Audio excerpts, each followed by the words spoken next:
haimaanishi kwamba katika hii kijiji ambaye kwamba ni Wanundu peke yake ndio wako na shida ya nyumba. Watu wengi wako na shida ya nyumba, si ndio? Hii ni mfano tunatoa kwa serikali kuu kwamba mambo ya kwenda kujenga manyumba ya magorofa kule hadi watu wanunue, watu hawana pesa. Si ndio?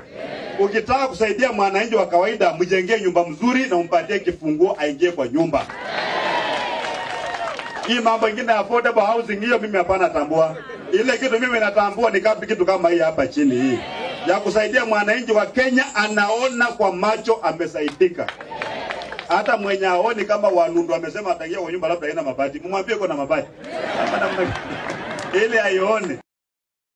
Mimi nataka nikifanya mambo kama haya ni mfano kuonyesha serikali kuu kwamba inawezekana, na hii fedha yote ya mabilioni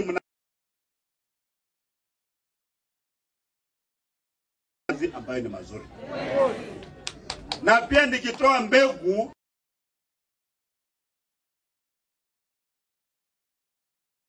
kulima mbegu na impatie pia mbolea, maana uko na pesa nyingi.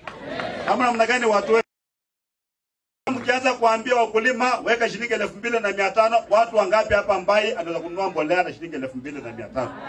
Tangu mwaka hii anze mimi najua kuna watu mbaye hapa hata shilingi 1,000 na kana namna gani. Sasa lazima mwananchi ashikwe mkono. Hiyo ndio maana ya kupata uhuru. Kufukuza mzungu. Tulikuwa tunakaa vizuri, mzungu akaleta mambo mengine mingi tu. Tangu mzungu aende sasa watu wetu wako na matatizo. Tunataka kusaidia mwananchi ajisimamie. Mbona bula ikapa na kamani kwanza. Ili baadaye kusema toa ushuru, huyu mtu ambao wananipiga mimi ati niko na foundation, ati nimeleta mbegu, ati nafanya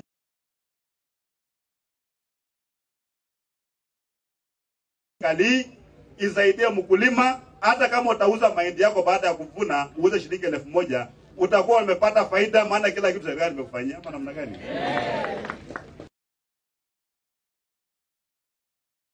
Iko watu wengine wako na njaa hata sasa mimi naongea hivi.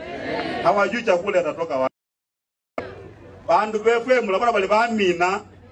Habaamina sikile sese ndalo mangalulo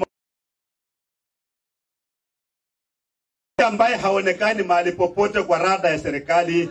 Mimi naongea hiyo lugha na wanajua mwananchi huyo. Hao ndio wengi katika taifa la Kenya. Wakiamua kufuata na tembea jamaa wana lao.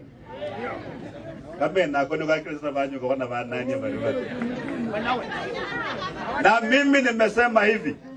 Yale mambo ambayo mimi husema kwamba Mluya anaumia naye, kwamba Mluya ni maskini, Mluya ni mfano tu.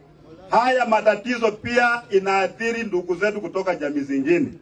Na mimi nimekuwa nikisema wakati tunainua maisha ya Mluya, tunainua maisha ya watu wengine. Ama namna gani? Hiyo ndio ujumbe ningependa taifa la Kenya lipate sasa, kwamba kuanzia leo ile maana atembea anaongea maneno ya Mluya, anaongea pia mambo ya wananchi wengine wa taifa la Kenya.